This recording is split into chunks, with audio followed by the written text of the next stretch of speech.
2000년 전 세례 요한에게 부여된 임무는 인간을 구원하시기 위해서 이 땅에 오신 예수님의 길을 예비하는 것이었습니다. 어느 날 세례 요한이 요단강에서 자기에게 나오는 사람들에게 세례를 베풀다가 그만 깜짝 놀랐습니다. 세례를 받으려는 사람 가운데에서 예수님의 모습을 발견했기 때문입니다. 메시아이자 성자 하나님이신 예수님께서 하찮은 죄인인 자기에게 세례를 받으신다는 것은 세례 요한의 상식으로는 가당찮은 일이었습니다. 세례 요한은 자신에게 세례를 받으시려는 예수님을 만류하면서 이렇게 말을 했습니다. 마태복음 3장 14절입니다. 내가 당신에게서 세례를 받아야 할 터인데 당신이 내게로 오시나이까? 그것은 예수님께서 누구이신지 정확하게 알고 있는 세례 요한으로서는 당연한 처사였습니다. 세례 요한의 이 말에 대해서 주님께서 하신 말씀은 마태복음 3장 15절에 기록되어 있습니다. 이제 허락하라. 우리가 이와 같이 하여 모든 의를 이루는 것이 합당하니라. 예수님께서는 세례를 받는 것이 모든 의를 이루는 것이라고 말씀하셨습니다. 성경이 말하는 의는 쉽게 풀이하면 하나님과 바른 관계라고 했습니다. 하나님과 바른 관계 속에서 사는 것이 바로 그리스도인의 의이기 때문입니다. 성자 하나님이신 예수님께서는 죄인인 인간이 받는 세례를 받으실 필요가 전혀 없었습니다.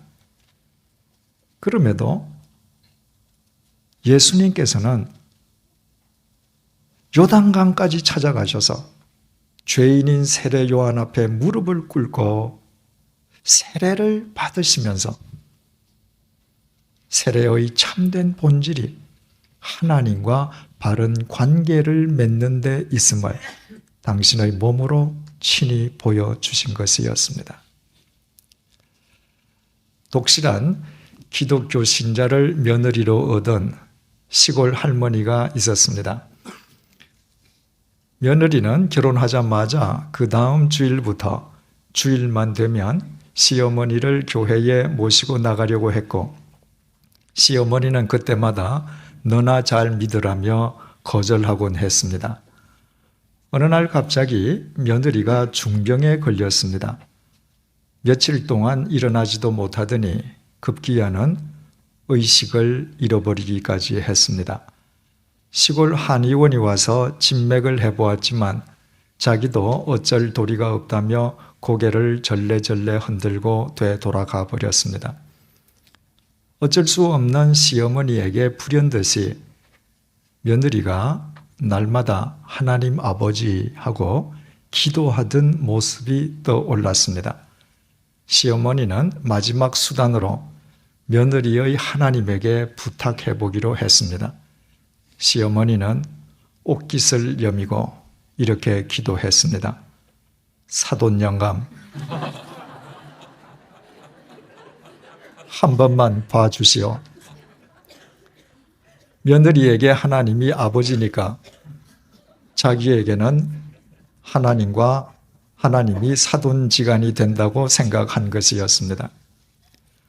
하나님을 이처럼 엉뚱하게 부른다고 해서 하나님께서 그 기도를 듣지 못하시는 것은 전혀 아닙니다.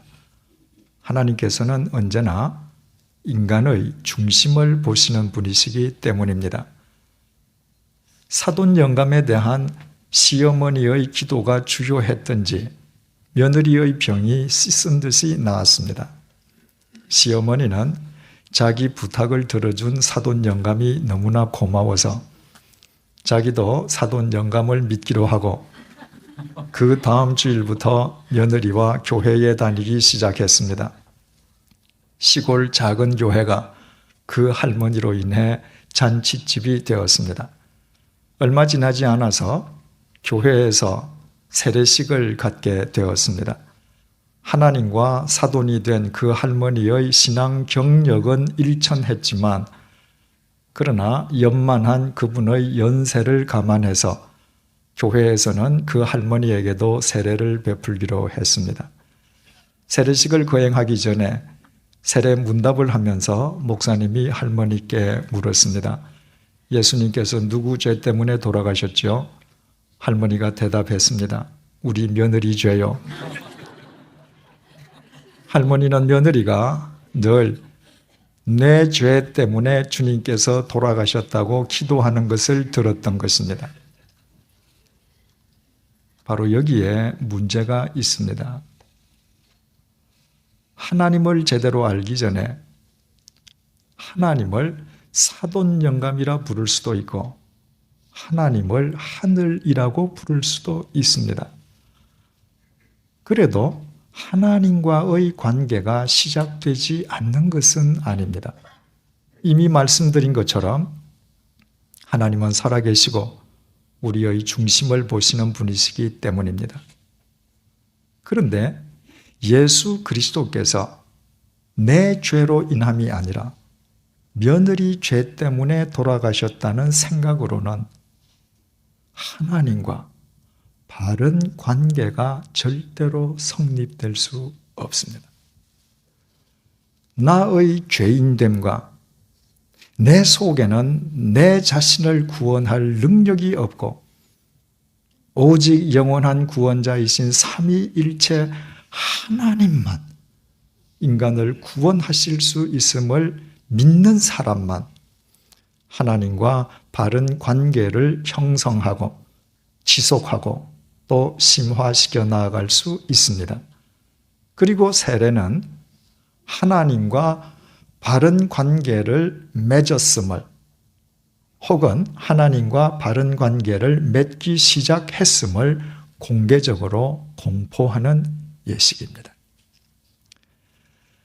제가 책을 통해서 소개한 적도 있습니다만은 세례와 관련해서 침례교 목사와 장로교 목사 사이에 얽힌 재미있는 일화가 있습니다.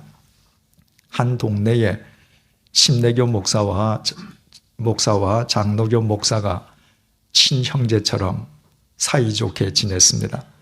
두 목사의 가족들도 마치 한 피부지처럼 가까이 지냈습니다. 그런데 그 두 목사가 어느 날 대판으로 싸우게 되었습니다. 침례교 목사가 장로교 목사를 공박한 것이 싸움의 발단이었습니다. 침례교 목사가 세례는 온 몸이 물에 잠기는 침례라야 진짜 세례이지 어떻게 머리에 물 몇 방울 뿌리는 것이 참된 세례가 될 수 있느냐고 장로교 목사를 공박한 것이었습니다. 그 공박에 대해서 장로교 목사가 맞서기 시작하면서 두 사람 사이에 벌어진 설전의 내용이 이렇습니다. 아니, 성경 어디에 반드시 침례여야 한다는 말이 있습니까? 왜 성경에 없습니까? 예수님께서도 세례를 받으러 요단강에 내려가셨다고 성경이 증거하고 있지 않습니까? 내려가셨다는 것은 물속에 잠기셨다는 말이 아닙니까? 성경대로 해야지요. 성경대로요. 좋습니다. 성경대로 합시다. 그럼 침례교는 성경대로 요단강에 가서 침례를 행하지 않고 왜 목욕탕에서 합니까? 성경 어디에 목욕탕에서 침례를 하라고 되어 있습니까? 성경대로 하자면서요. 성경대로요. 요단강에 갈 형편이 안 되니까 하다못해 목욕탕 안에서라도 물속에 잠겨야지요. 세례란 말의 뜻이 뭡니까? 헬라어로 밥티조는 말 그 자체가 물에 잠긴다는 뜻 아닙니까? 좋습니다. 그럼 제가 묻는 말에 대답해 보십시오. 자꾸 몸이 물에 잠겨야 한다고 하시는데 침례교에서는 침례를 줄 때 대체 몸이 어디까지 잠겨야 한다는 말입니까? 무릎까지입니까? 아니요. 그렇다면 허리까지입니까? 아니요. 그럼 목까지인가요?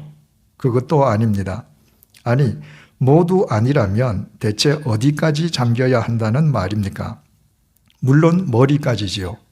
분명히 머리까지지요. 그렇다니까요. 이것 보세요.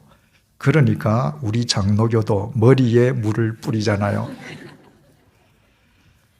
장로교 목사가 판정성을 거두고 거치는 것으로 보아서 이 이야기는 분명히 장로교에서 나왔습니다. 두 사람의 말 가운데에 어느 쪽이 옳습니까? 두 사람 모두 옳을 수 있습니다. 성경에는 예수님과 사도행전 8장의 에디오피아 내시처럼 물속에 몸을 잠근 침례의 경우도 소개하고 있고, 베드로가 고넬료 집안 사람들에게 세례를 베풀고, 또 사도 바울이 빌립보 감옥에서 간수에게 세례를 베풀 때처럼 침례가 아닌 경우 모두를 보여주고 있기 때문입니다.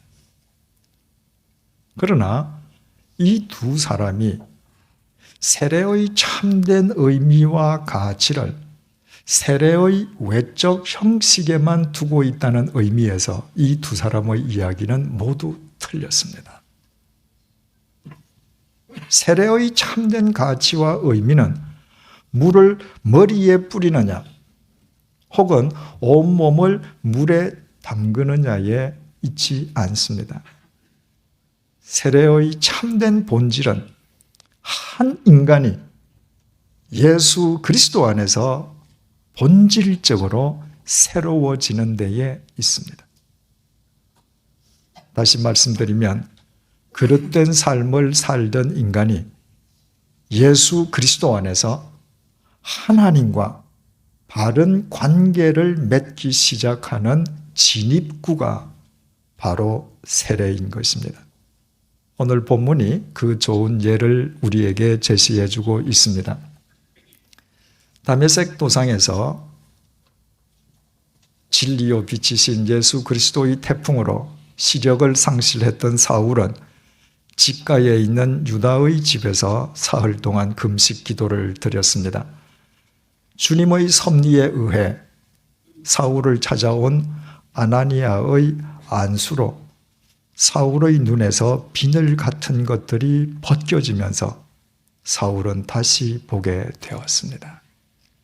사울은 그동안 자신의 눈에 허망한 욕망의 비늘, 추하디 추한 이기심의 비늘, 그릇된 편견의 비늘, 고작 공동묘지에서 한 줌의 흙으로 끝나버릴 자기라는 우상의 비늘을 뒤집어 쓰고 살면서도 자기 눈에 그런 비늘들이 끼어 있다는 사실 자체를 상상조차 하지 못했던 사람이었습니다. 그렇게 비늘을 뒤집어 쓰고서야 어떻게 세상을, 만물의 실상을, 삼위일체 하나님을 바르게 볼 수 있겠습니까? 그런데 아나니아의 안수로 그의 눈에서 그 모든 비늘들이 벗겨지면서 사울은 비로소 모든 것을 바르게 볼 수 있었습니다. 비늘을 뒤집어 쓰고 보는 것과 비늘 벗은 눈으로 보는 것이 결코 동일할 수 없었습니다. 비늘을 벗고 보니 전혀 새로운 세상이요, 모든 것이 새로운 의미였습니다. 특히 우리말 다시보다로 번역된 헬라어 아나블레포는 위를 보다는 의미이기도 하다고 했습니다. 사울은 비늘이 벗겨지고서야 비로소 위를 향해 그 자신이 그동안 부정해왔던 예수님께서 성자 하나님이심을 우러러 배웠습니다. 십자가에 못 박혀 돌아가신 예수님께서 부활하셨을 뿐만 아니라 자신과 함께하고 계시는 임마누엘 하나님이심을 우러러 배웠습니다. 자신이 주님을 알기도 전에 주님께서 자신을 먼저 선택해 주신 사랑의 주님이심을 우러러 배웠습니다. 눈에 온갖 비늘들을 뒤집어 쓰고서도 그 사실을 자각조차 하지 못한 채 열심을 다해 헛 인생을 사는 자신의 어리석음을 다메섹 도상에서 꺾어주시고 되어져야 할 존재가 되게끔 금식하며 기도하게 하시고 일면식도 없는 아나니아를 동원하시어 자기 눈에 끼어있던 빈혈들을 벗겨주시고 왜곡된 허상이 아니라 만물의 실상을 보게 하신 분이 예수 그리스도 성자 하나님이심을 똑똑히 우러러 배웠습니다.